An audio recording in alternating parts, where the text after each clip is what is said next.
Okay, so today we're going to move on to looking at one creating a interval for a slope and one doing a linear regression t-test for a slope. So the first problem here, again, we always deal with our SAT students doing some experiments or projects. They decided to investigate the effect of sugar on the life of cut flowers. They went to a local grocery store, picked 12 random carnations. Okay, again, there you're getting your randomly selected. All the carnations seemed equally healthy when they were selected. When the students got home, they prepared 12 identical vases, exactly the same amount of water in each vase, but they changed the amount of sugar. One had 1 tablespoon, or 3 of them had 1 tablespoon, 3 had 2, 3 had 3, and there was one that had none. So if you look here, this is what we got out as our info. The 3 that had 0, 168 hours, 180, 192 hours of freshness, and so forth. You can kind of see the general trend. It seems like as sugar goes up, so does freshness. So it looks like we might have a possible correlation there. So the problem wants us to construct and interpret a 99% confidence interval for the slope. So we got to always start off by, our first step. Define what we have. So X is our sugar content. Y is the hours of freshness. Now there's going to be 2 things we use. We have this B here, beta, which is the true slope of the least squares regression line. So we use that notation. For sample slope, we just use B. So again, this is your parameter. This is your sample. And then you always want to go and write out what your least squares regression equation is. So from our printout up here, here's your y-intercept, because it's the constant coefficient. Here's your slope because it's the x value coefficient. So the predicted hours of freshness is equal to 181.2 plus 15.2 times x, again, where they represent those 2 different things. Since we want to estimate B, okay, and our standard deviation is unknown, we'll use a T 99% confidence interval. Okay. In this case, for slope. Okay, so this is always yours. What are we doing, right? So this is always your step 1, define. 2 is what are we doing? 3 is conditions. And in most cases, and this year we don't have to worry about it because, this part of the test is not going to be there. You have a linear. So again, checking your scatter plots and your residuals. So scatter plot looks fairly linear there for us. Pretty strong, actually. And then our residual plot shows points bouncing all over the place. That's a good look. Independent. The flowers are independent of each other. Okay, they're randomly put in those different spots. So that marks off our independent and a random. Normal. Okay, we're looking at the histogram of the residuals in this case because that's what they gave us. So, it's somewhat bell-shaped. It's not great, but it's not crazy. No outliers there, so we can proceed with that. And the equal variances, our residual plot shows a consistent scatter. Our points are equally as far away, and everything seems to be pretty good. Step 4, we go into our calculations. So your degrees of freedom, remember, is now n minus 2 because we have 2 variables that we're estimating with. So 12 minus 2 is 10. And again, for your interval, it's the slope plus or minus the critical value times your standard error. So 15.2 is our B that we were given up in the box. Your critical value, that's going to come from inverse T. And since it was at 99%, it'd be 0.005 degrees of freedom of 10.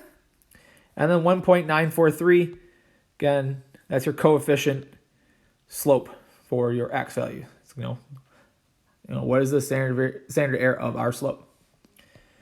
We see that is between 9.043 and 21.357. So in that case, there is a correlation here. There is a slope. We're 99% confident flower freshness increases between 9.04 and 21.36 hours for each additional tablespoon of sugar. So how would we feel predicting the hours of freshness if 10 tablespoons of sugar were added? Oh, well, we see that as it goes up, it's definitely going to go a lot higher. But remember, we do have that big idea of extrapolation, which is fair game for the AP test because it does fall from chapter 3. We only tried things from 0 to 3. So using an X value of 10 just wouldn't make sense in this. And we can't be sure that that sugar is going to continue to bring them forward. Next, we're going to look at the second problem we're going to look at today is a linear regression t-test. Again, another topic that won't be covered, but I'd love you guys to look at it, to try it out, mess around with the calculator, figure out how to do some of these steps in there. But again, this will not be on that test, so I'm just going to kind of walk through the problem with you. So this whole problem is about, do customers who stay longer at buffets give larger tips? Charlotte, another AP student who worked at an Asian buffet, decided to investigate this question for her second semester project. While she was doing her job as a hostess, she obtained random samples of receipts, which include the length of time the party was at in the restaurant and the amount of the tip in dollars. Do these data provide convincing evidence that the customers who stay longer give larger tips? Here are the data. Use your calculator to check plots and write the equation of the least squares regression line for predicting the amount of the tip for the length of the stay. This is something I really want to make sure that you guys do. Okay, and then check back with that answer. Remember to do this. Here's your data over here. Okay, you're going to put that into L1 for your time, L2 for your tip. Okay, so in this case, X's are minutes at the buffet, Y's are tips in dollars. Again, after you do that, you're going to go to F4, choose option 3, the linreg A plus BX. That will create your equation. Okay, in this case, you should find out that your equation is y hat equals 4.535 plus 0.030x. Now, with this AP test only being the 45 minutes, I don't think you'll end up having to do that. You'll probably have to look at a table. But just in case, let's make sure you can try that and find where all these things are at. Your scatter plot, okay, just remember, make a scatter plot with L1 as your X and L2 as your Y. Your residual plot, okay, your X is still L1, your Y needs to be your residless, which you should end up getting created when you do your linear regression. And the normal probability plot for your residuals.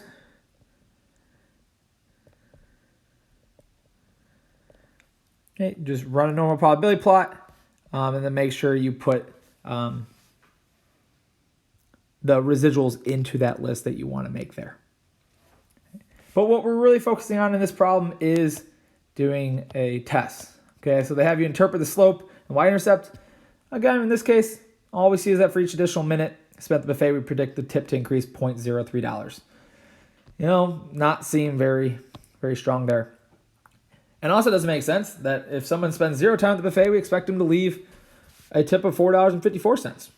Maybe they're doing takeout. I don't know. But again, this is a very possible question of about having to interpret this on the AP test. I did forget one thing here. By about, remember everything's about. So what they want us to do, though, is carry out an appropriate test to answer Charlotte's question. If you stay longer, do you tip more? Which means we would have a positive slope. So in a hypothesis test for slope, when you name your hypotheses, it's always that slope is 0, and then it's either greater than, less than, or not equal to. So since we want tips going up, we have B being greater than 0. If we're just wondering if there's a negative effect, or we're just wondering if there was an effect on the time, then we could change that there. Since we're testing a claim about the slope of the regression line, we'll use a linear regression t-test for slope, so defining what we're doing. We check conditions above, and also it's noted, assume conditions have been met. So again, this test, when it's only 45 minutes, if they say assume conditions are met, do not waste time on conditions. You do not want to do that and end up not getting through what you need. Okay, level of significance I chose is 5. Degrees of freedom, again, n-2, so that's 10. And again, our critical value, or statistic, test statistic, t, same formula. Statistic minus parameter over standard error. So the slope that we got, the parameter, which we expect to be 0, over the standard error. The calc gives you this after you run the test. So in your calculator, you're going to run a linreg t-test. Make sure you enter all your data in there. Where did you put L1, L2?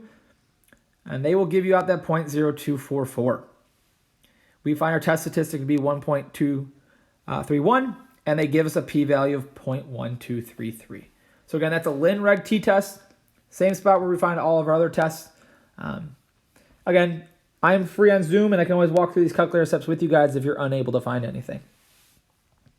And then our last step there, always in interpreting, since our p-value is greater than alpha, and that means we fail to reject that the slope is equal to 0. We do not have convincing evidence that customers who stay longer at the buffet tip more. And again, we kind of thought about that when we saw that the slope was only increasing as 3 cents for each minute. That's pretty close to 0, and good chance that we weren't going to end up seeing a. All right, we'll look at this last problem down here about used Hondas. A random sample 11 used Honda CR-Vs from 2002 to 2006 were selected from the inventory at CarMax. The number of miles driven and the advertised price were recorded, and they created a 95% confidence interval for the slope of the true least squares regression line for predicting your price based on the number of miles. So basically saying as miles go up, this is how much the price of the car is going to go down. Based on this interval, what should we draw from this hypothesis test where they said the slope is 0 and the alternative is that there is a slope? Well, again, a 95% confidence interval is the same as doing a two-sided hypothesis test at an alpha of 0.05. Okay, so in this case, since 0 does not fall in that interval, we will reject HO in favor of HA, and basically saying that there is a relationship between advertised price and the number of miles driven. Okay, and this is a big one because using these things, this whole idea of where does 0 fall, we've done this with a lot of our intervals, so it's a very common thing we could see on our